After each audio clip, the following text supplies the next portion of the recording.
Yo, what's up guys? Andy here with another episode of Tap Lab, and in this video we're going to be talking about the Instagram dark mode. So recently I've noticed that my eyes are like more sensitive to bright screens or brighter lights. And I've began switching all of my apps from like the normal light mode, which uses like all white on the interface, to a dark mode, which is more darker, non-bright colors. Sometimes they have a little bit of a blue tint, but I've noticed that it's helped out a lot, and most apps do have a dark mode or a night mode or a dark theme, whatever you want to call it. And it's especially nice for apps that you use a lot. Like I know Twitter has it, Twitch, Discord, YouTube. I don't know, a lot of the main social media apps are starting to add it, or they have it now. And then there's a few apps that are lagging behind that don't really have this. One of those is Facebook, along with Instagram, which is owned by Facebook. Snapchat doesn't have it. I just think it's something that's sort of essential at this point that these apps need to have, because all people's eyes are different. It's kind of along the lines of an accessibility feature. It should just be something standard at this point, something that people look for, something that they're used to, something that everybody wants. You may as well make the option to have a dark mode. I get why some people don't do this right away. It might not be like in line with their branding or their style guides or stuff like that. But I just think in the current state of mobile apps, it's something that's necessary, and it's something as designers that we need to think about from the get-go to make a good experience for people. So Instagram doesn't have this. This is my concept that I went ahead and designed just to give a feel or an idea of what a dark theme for Instagram could look like. So let's go ahead and swipe back to that. And I just did concepts for the four main items within the tab bar. So we have the home screen here. Next we have the discover screen.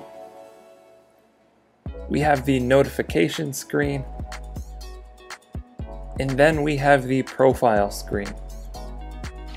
So I just wanted to create this dark theme, and my design is pretty consistent throughout all of the app here. Let me know down in the comments what you guys think of this design, and if you would want a dark theme for Instagram. Do you guys think dark themes are essential for apps at this point? Or is it just kind of a bonus if they do happen to have one? I personally think that it should be essential, and I'm going to be implementing this mindset when moving forward whenever designing something like this. But anyways, that's all I've got for this video. Be sure to let me know your thoughts down in the comments below. Don't forget to subscribe to the channel for daily videos and drop a like on this video if you enjoyed it. Also be sure to check out the Instagram playlist with hundreds of Instagram videos. Thank you guys for watching. I'll catch you next time.